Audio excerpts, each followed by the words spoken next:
are. And I do hope the hat gives every satisfaction. I'm sure it will, yes.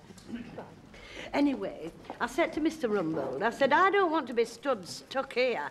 I want to be considered for advancement, so he put me down. Do you mean he told you to up it? No, he put me down on the list. So if anything comes up in the executive line, I'm in line for it.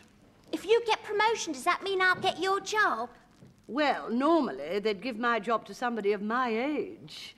What's the matter? You look very depressed. I was just thinking I might not live that long. Are you being served, sir?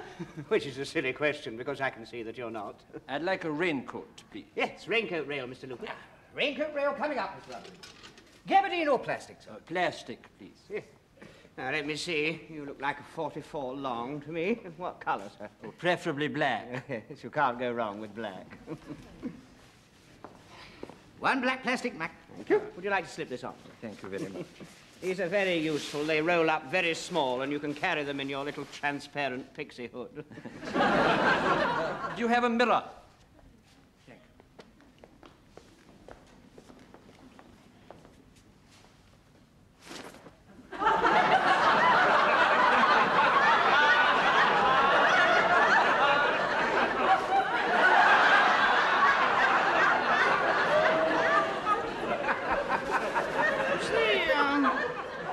Is the colour suitable, sir? Oh, yes. Yes, the colour's perfect. It is a little noisy, though, isn't it? Do you know, we've never had that complaint before, have we? No, we haven't, Mr. Humphreys. You see, I don't want to draw attention to myself. Perhaps if you did it a bit quicker. No, the speed is rather critical. Yeah. Gabardine would be quieter. Oh. One silent gabardine coming up. You're probably asking yourself, now, why does this gentleman have such a specific requirement for a black plastic Mac? Yes, as a matter of fact, I was asking myself that.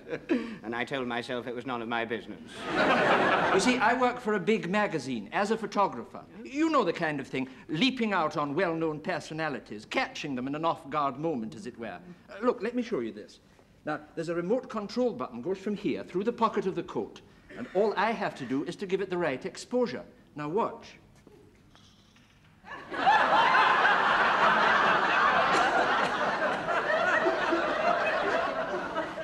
Would you mind doing that again?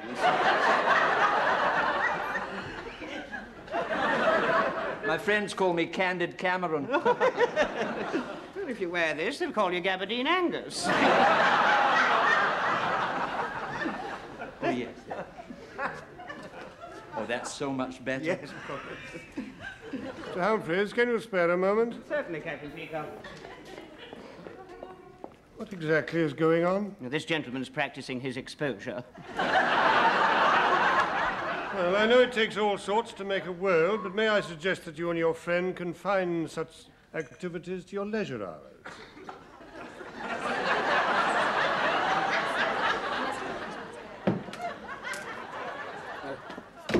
The ambulance has just arrived, Mr. Rumbold, and the stretcher will be up in a couple of seconds.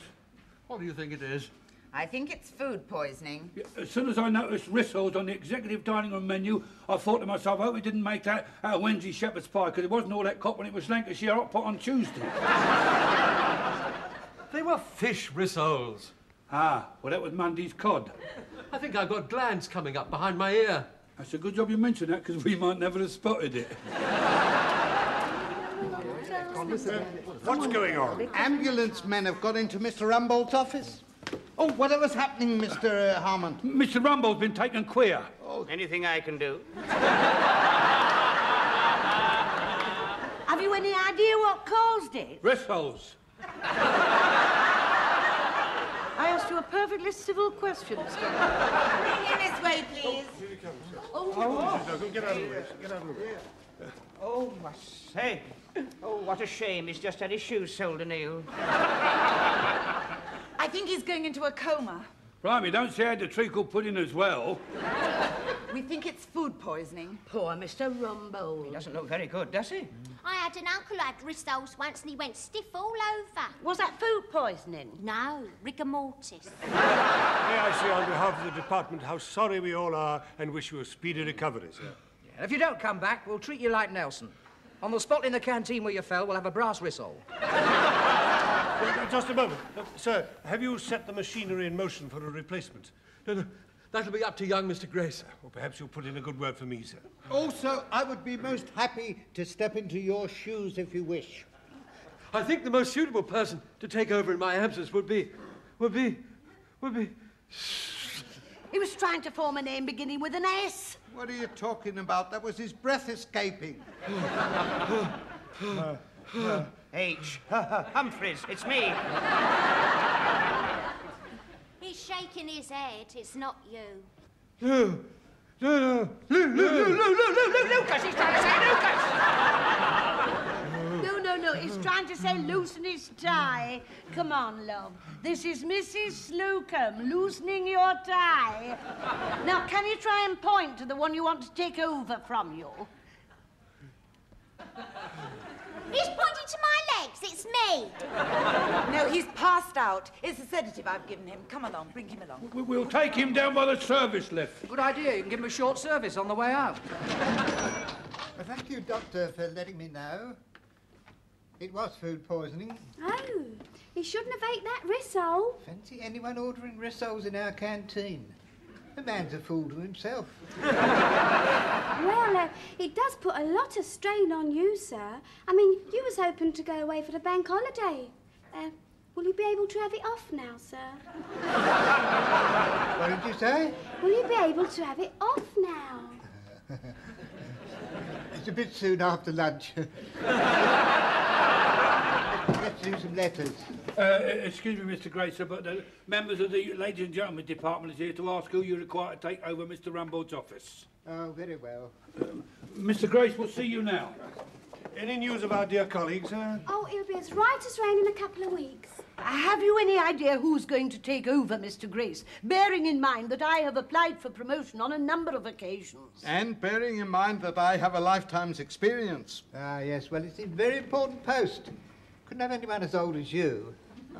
With all due deference, there is a precedent for someone of great age holding a position of authority in the store, namely yourself. Yeah. There's a great difference between you and me. In what way? I own the place, you don't. Well, if you're looking for someone with drive, tact, ingenuity, class and charisma, I know the very person. But he's too modest to mention his name, so I'll just point. I think ladies ought to be given a chance. Yes, well, you wait till after the bell and you'll get yours. Now, I've already made some notes. Let's see, Captain Peacock, TVF. That's too valuable on the floor. Goldberg, PI. Practically irreplaceable? Passed it. Got a question mark against Mr. Humphreys. That's the story of my life. Miss Brahms. I seem to remember we've got her down as a possible. No, that's on the other list, sir. Oh, I see, yes. Mrs. Slocombe, worth trying in a new position. Sounds like the other list as well. Oh, if I do get it, I'll throw myself into it, body and soul. Unless you're going to invest in a reinforced chair, Mr. Grace, I'd just settle for the soul. I must state here and now that I would not submit to any arrangement whereby Mrs. Slocombe was over me. Oh, she won't be over you. Have I got it? Have I got it? If she has, I shall resign. She's got it. As I was saying, I shall resign myself to my fate. But I trust that I shall still be in jurisdiction on the floor. Done. Here, she's got promotion. Does that mean I've got her job? I would like to point out here and now that Miss Brahms does not have the experience for such a responsible job, and I say that as head of department. Without any jurisdiction on the floor. I suggest that you advertise the vacancy for my post. Yes. Get on to your friend at the tailor and cutter, Mr. Humphreys, and insert an advertisement. A wanted, crabby old bag to be dragon in charge of ladies' intimate apparel. Age indeterminate. Thank you so much for being so helpful and so quick. Oh, thank you, Madam. Do call again. I will, thank you. Thank you, ma'am. Third sale this morning, Miss Brahms. Well, I got the scope now, haven't I? I mean, I never got a look in when she was here. Your extra supervisor's frills are most becoming. Oh, thank you, Captain Peacock. I say, she's a bit late, isn't she? Well, executive staff, or so-called executive staff, are not expected to be in before 9:30. It is now precisely 9:30. Good morning, Mr. Slocombe.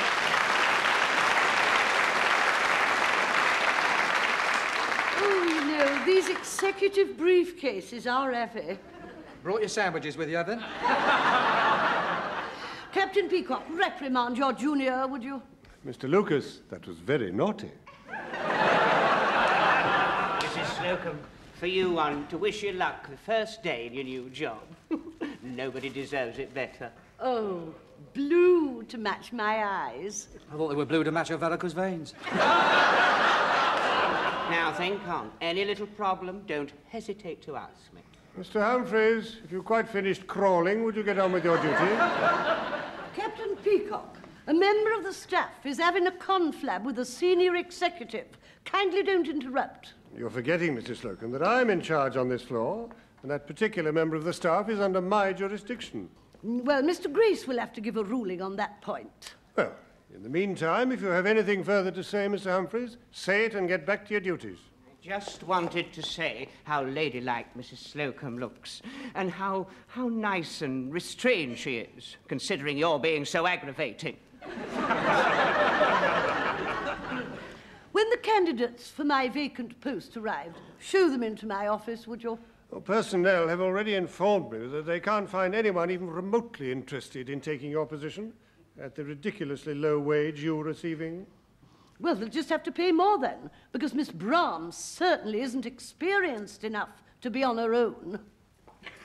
Oh, cheek. Do you know, I've done twice as much business as her of a morning, and I even haven't had coffee yet. Your talents have been noted and approved, Miss Brahms. You know, that was the most terrible exhibition of sucking up to teacher I've seen since I was a kid at kindergarten. I always believe in having friends in high places. Oh, is that why you went on that climbing holiday with that steeplejack? He wasn't a steeplejack, he was a lumberjack, and we went potholing. You know, he saved my life when I damaged my equipment on a stalagmite. Are they the ones that go up? Well, this one did.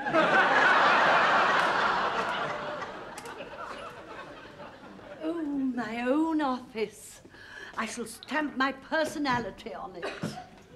Should you require an emergency cuppa, there's an electric kettle in the bottom left-hand drawer. What are you doing, Mr. Harmon? I'm removing Mr. Rumbold's executive soap, face flannel and towel, which is mandatory for the executive Kazi. You, of course, will be supplying your own. Will I get a key? Oh, yeah, you get to keep the executive Kazi from Mr. Bancroft, theatre bookings. Will you also be requiring Mr. Rumbold's supplementary supply of meringues? Oh, yes, they'll come in nice for afternoon tea. I wonder, I've just brought my little camera, and would you mind taking a picture of me at my executive desk? Yes, certainly, Mrs. Slocombe. Right. Oh, I can get the executive desk, but not both. Could you sit down? Hang on a minute. This is going to be a very, very historical picture. I'll get you the moment you sit, right? Right. There's a note pinned to it.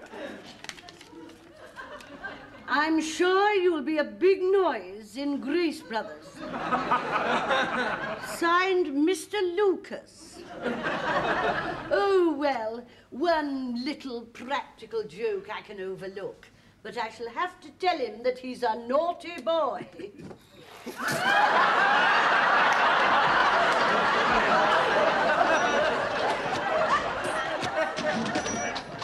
Right, who's with and who's without? I'm with. I'm with. I'm with. Two with. Thank you. You're with, aren't you? No, I've always been without. And a glass of hot water for you, Mr. Goldberg. Thank you, thank you. Oh, damn. I've forgotten my indigestion tablets. Well, never mind. Just drink the hot water and we'll hoist the gale warnings over the counter. No, it's not the same without Mrs. Slocombe. No, it isn't. It's much more pleasant. I've got news for you, Mr. Goldberg. She's managed to persuade Mr. Grace to cough up for a two-piece made-to-measure executive suit. And you've got to take some patterns to her office at 3 o'clock. Well, I'm not going. I'll send my junior. So much for the lunch, Mr. Grace. Perhaps we can continue our discussion on the effects of television on the retail trade tomorrow. I wasn't talking about that rubbish. I just said I fancied that bird who did the Turkish Delight ads. And, good day, everybody. Good day, Mr. Grace. And how's Miss Brahms getting on? Oh, very well indeed, sir. We don't notice Mrs. Slocombe's absence at all. In fact, the figures are up. Well, I'm sure that's only temporary. Anyway, I think I'll join my staff for coffee. I'll see you later, Mr. Grace. Good. Well, you've all done very well. Thank you, Mr. Grace. Miss Brahms, you're sitting in my seat. No, I'm not. This used to be your seat before you was elevated. Now I've got your job. I'm sitting here. You're getting a bit above yourself, Miss Brahms.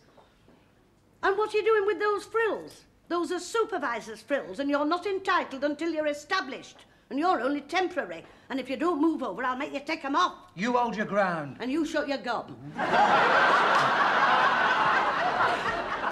Mrs. Slocombe, I would deem it an honour if you'd have my seat. Oh, thank you, Mr. Humphreys. I can see you're going to go a long way. On his hands and knees. Would you pass the sugar?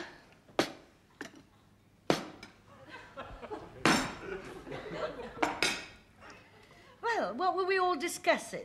The fact that it is 1 minute to 2, time we were all back in the department.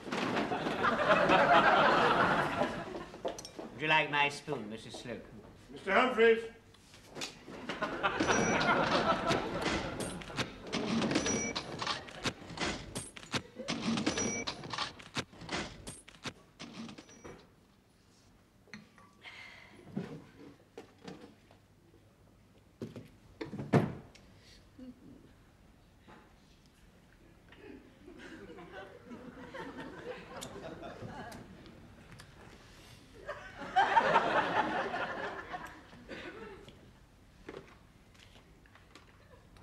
Hello, operator.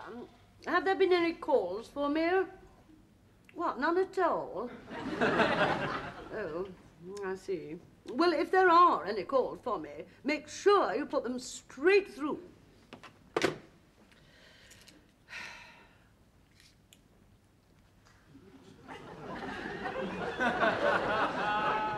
Well, I must remember to bring a little cake fork tomorrow.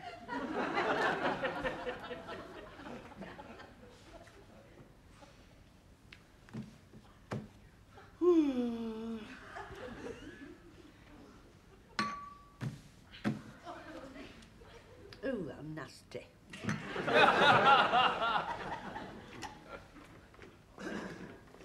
Hello, office equipment. This is Mrs. Slocombe, head of gents and ladies apparel.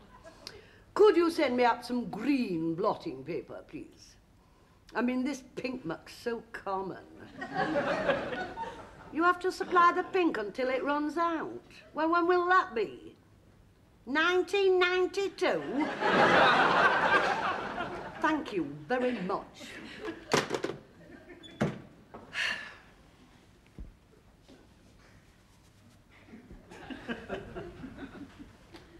Oh, heck.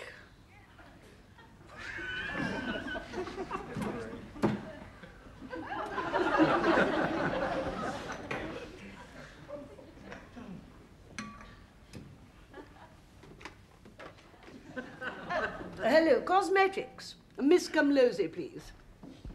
Oh, hello, Edna, love. It's Mrs. Slocombe. I don't know if you've heard, but I've just been made head of men's and ladies' apparel. And I was wondering, could you possibly send up some samples of cosmetics and toiletries suitable for the executive washroom? Oh, no, love, I couldn't possibly come down there. I'm rushed off my feet with this new department. Oh, thank you. I'm much obliged.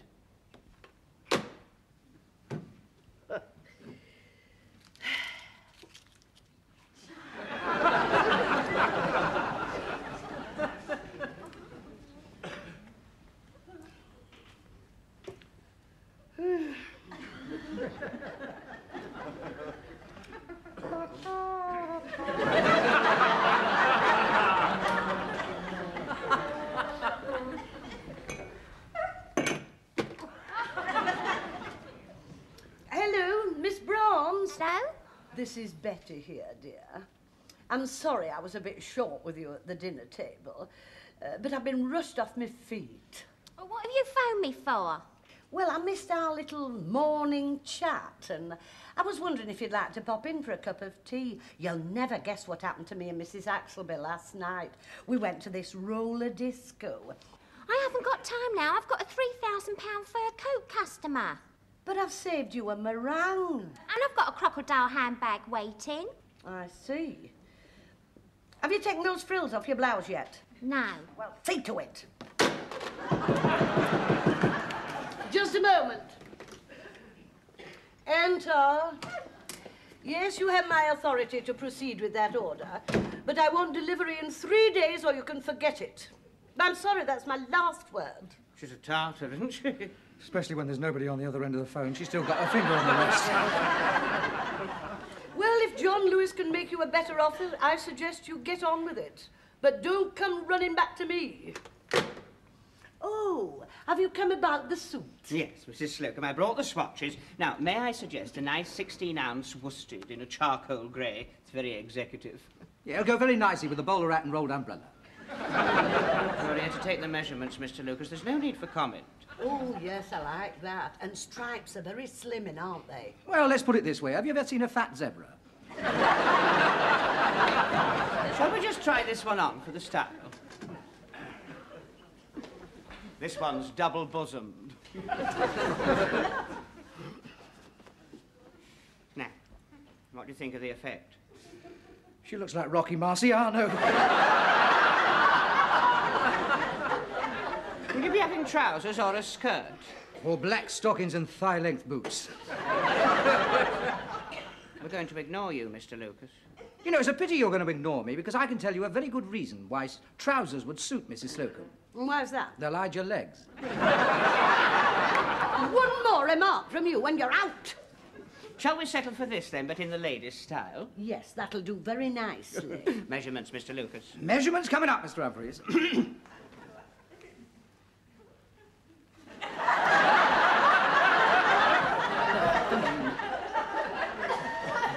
Breathe out.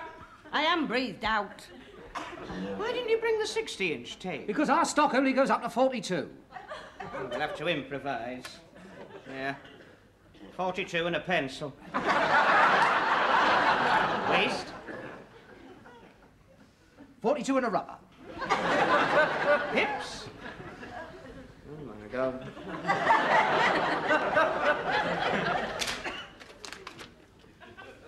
There we are. 42 and the week ending October the 5th. Enter. I've brought your samples. Oh, yes. Would you excuse me? I have to choose my cosmetics and toiletries for the executive powder room. Oh, well, we'll be off. Oh, not you, Mr. Humphreys. I'd value your opinion. Oh, well, tell Captain Peacock I'll be out in a minute. Certainly. I'll tell Captain Peacock you're helping Mrs. Slocombe choose her new kit for the bob.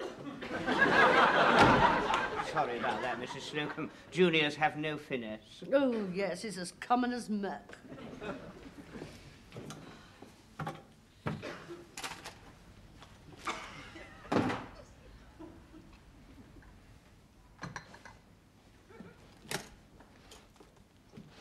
Right. Oh, look at all those soaps. Can I smell that one? Oh, yes. That's a very strong scent. I sell that to Mr. Davies, head of garden furniture. Oh, yeah. Is he the one that's always moving his gnomes about? That's the one. My mother could do with a gnome. This has a nice marble finish, so suitable for the environment. Yes, we must consider the environment. What's the decor? Well, sort of red plush and Arpic. Well, now, they start at this end at 50p, and they go up at this end to £6. I love this one. One carbolic, 50p. Now we come to the hand towels and flannels. This is your luxury first quality Turkish, modestly priced at £8 each. It's tough at the top. I think that's rather ostentatious. Oh, I agree. Alternatively, you have your Egyptian, your Lancashire, your Hong Kong or plain disposable. We have a luxury disposable made from seaweed and plastic waste, indistinguishable from the Turkish. Feels like sandpaper. Oh, yes. I should warn you, don't clean your glasses on them or you'll get frosted lenses. How much? £1 a dozen. Done. Shall you require a lady's razor? Yeah, she could shave the towels with it. Certainly not. I'll have these put on your account. Silly old bitch. Fancy cat. Now then, what's it like being in charge? Well, between you and me, it's not all it's cracked up to be. There's nothing to do, and there's nobody to talk to, and I miss the customers. Well, couldn't you come back? Oh, no, that would be to admit failure, and that stuck-up Captain Peacock could never stop laughing at me. But I do miss you all. Well, you'll have to make up your mind quick, because 2 weeks as management and you're automatically out the union. Then you can't come back. Well, look, if Miss Brahms's figures dropped, then you could suggest to Captain Peacock that I'm indispensable. Then I could return with honour. I'll do my best. And all. Excuse me, Mrs. Slocombe. I have to ask you to authorise acceptance of a customer's cheque. £3,000? What's that for? Oh, well, here's the bill. It's a fur coat just sold by Miss Brown's. Probably a flash in the pan. Would you sign this one too? A crocodile handbag, £340? You what? And that set of aquamarine costume jewellery that you say you'd never shift in a month of Sundays, 239, making £3,579 in all.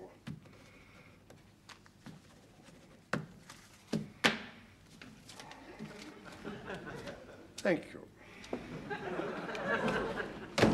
You know, it's not going to be easy for me to convince Captain Peacock that you're indispensable. Well, I can't resign. Slocombe. Rumbold here. It's Mr. Rumbold. Just a moment, Mr. Rumbold. How are you? Are you fit to come back? No, I shall be at least another couple of weeks. Oh, dear. Now, pay attention. They've analysed the canteen risole, and it wasn't that poisoned me. Well, what was it then? Well, my wife made some meringues, and it seems that the cream in the meringues has acted as host to a rather unusual bug. Now, I took 3 of them to work. I ate one of them, and there are two meringues still in the top left-hand drawer of my desk. Don't touch them yourself. Get Harmon to put on a pair of rubber gloves, and then tell him immediately to drop them into a plastic bag, and after that to throw them into the furnace.